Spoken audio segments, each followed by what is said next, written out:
Let's talk about one of my favorite topics, and that is the difficult attorney.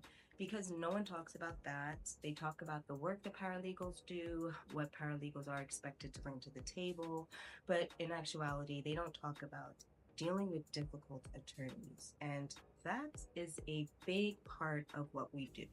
So, the first thing we want to realize is that there is a difference between demanding and disrespectful, right?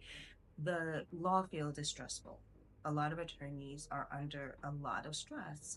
So maybe they're not communicating as much as you would want them to.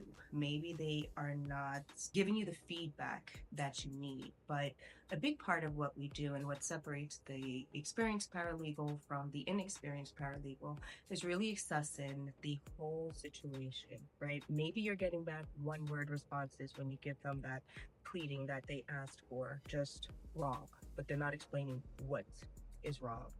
Maybe you need to go back and assess and ask them, hey, do you mind explaining to me exactly what needs to be corrected so that I can spend more time perfecting this as opposed to trying to figure it out? A lot of times as paralegals, we just start to spiral because we think it's something on us, that we did it wrong, we're horrible.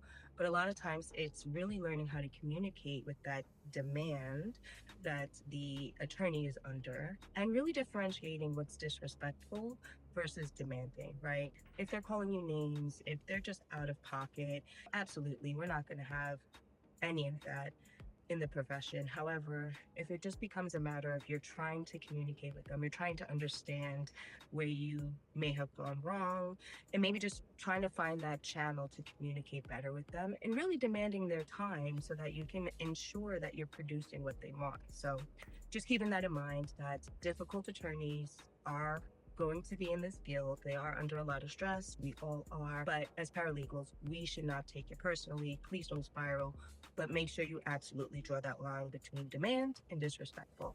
As always, if you have any more questions, concerns, make sure you like, comment, DM me. I am here to answer the questions that paralegals are being asked, but no one's answering.